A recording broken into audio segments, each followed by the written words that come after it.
નમસ્કાર દોસ્તો, વાત કરી લઈએ જમીનના પ્રકારો. હવે અહીંયા એક સૂત્ર લાગુ કરવું છે. કાકા રારો પપ. કા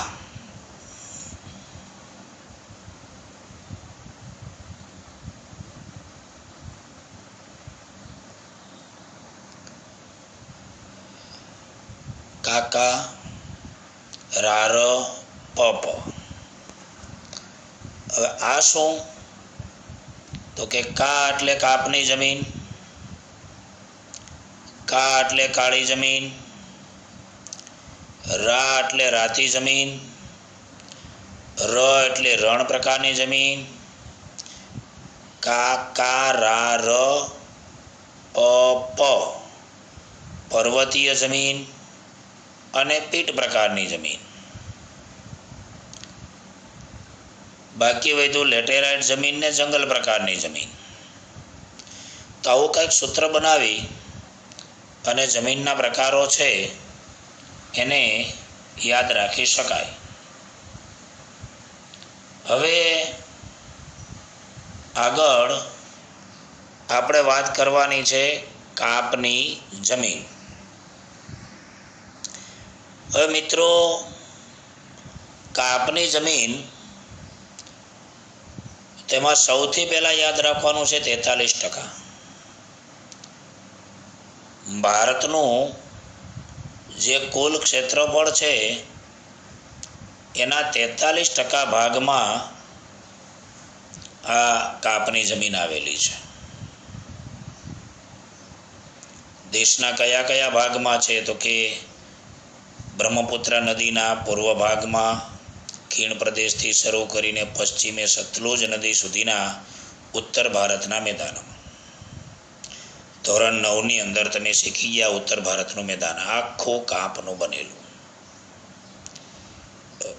એટલે પંજાબ હરિયાણાથી શરૂ કરી ઉત્તર પ્રદેશ, બિહાર અને એ બાજુનો બધો વિસ્તાર, દક્ષિણ ભારતમાં નર્મદા, તાપી, મહાનદી, ગોદાવરી, કૃષ્ણા, કાવેરી, આ બધી નદીઓના મુક્ત ત્રિકોણ પ્રદેશો. જો વળી નવો શબ્દ આવ્યો ને, મુક્ત ત્રિકોણ પ્રદેશ. જોકે 9મા ધોરણમાં આવી ગયેલો શબ્દ છે આ, પણ આપણી મેમરી ટૂંકી હોય ને એટલે વારે વારે જરા યાદ કરાવવું પડે. બરાબર ને દોસ્તો? Everybody fine? શીખતા રહેજો. મુક્ત ત્રિકોણ પ્રદેશ એટલે શું?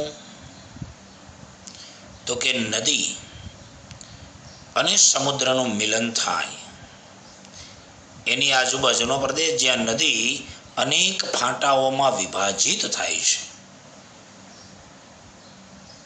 એ પ્રદેશ એટલે મુક્ત ત્રિકોણ પ્રદેશ. નદી પોતાનો બધો કાપ એ વિસ્તારમાં ઠાલવે છે, એટલે ત્યાં કાપવાળી જમીન હોય. અને એક વસ્તુ ખાસ ધ્યાન રાખવાનું કે નદીની આજુબાજુના વિસ્તારમાં કાપવાળી જમીન પુષ્કળ પ્રમાણમાં હોય છે. પુષ્કળ એટલે આ બધી નદીઓના નામ લખો. એકાદ બે નામ આડાવડા લખાઈ જાય તો ચિંતા નહીં કરવાની, ચેકચાક નહીં કરવાના જવાબની અંદર.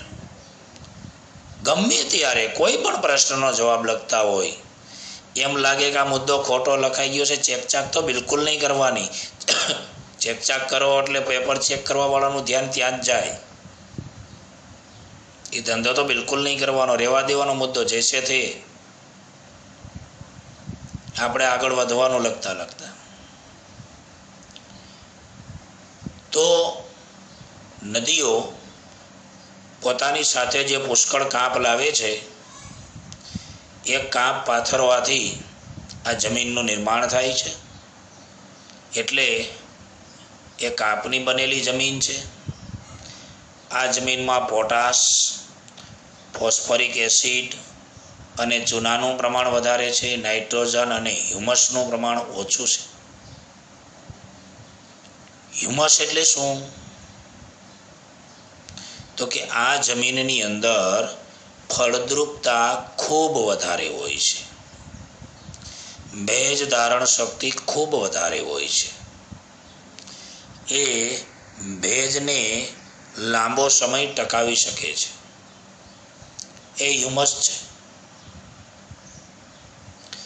જમીનમાં જુદા જુદા કઠોળના પાક લેવામાં આવે તો નાઇટ્રોજનનું પ્રમાણ છે એ વધારી શકાય છે. ઘઉં, ડાંગર, શેરડી, શણ, કપાસ, તેલીબિયા વગેરે પાક લઈ શકાય. જો વળી પાછા ચેતવી દઉં છું, તમને એમ થાય કે આ અલગ અલગ પ્રકારની જમીનોમાં બધે અલગ અલગ પાકના નામ યાદ રાખવા. અરે ભાઈ, જે આવડે લખો ને. જે પાકનું નામ યાદ આવે લખવાનું. એમાં બહુ ચિંતા નહીં કરવાની. ઘઉં, ડાંગર, શેરડી, શણ, કપાસ, આ બધા એવા પાકના નામ લખવાના જેને વધારે પાણીની જરૂર પડે છે, વારંવાર સિંચાઈ દ્વારા પણ પાણીની જરૂર પડે છે. એવા બધા પાકના નામ અહીંયા લખી દેવાના. આઈડિયાથી કામ લેવાનું, ગોખણપટ્ટી નહીં કરવાની. આ વાત છે કાપની જમીન, જે સૌથી વધારે ફળદ્રુપ છે, સૌથી વધારે ભેજ ધારણ શક્તિ છે, સૌથી વધારે જ્યાં ઉત્પાદન મળે છે કાપની જમીન છે. બસ આવા મુદ્દા લખવાના. નદીઓના આજુબાજુના વિસ્તારમાં આ જમીનનું પ્રમાણ ખૂબ હોય છે, નદીઓના નામ લખવાના. એટલે તમારા મુદ્દા કમ્પ્લીટ થાય. ઓકે, નમસ્કાર.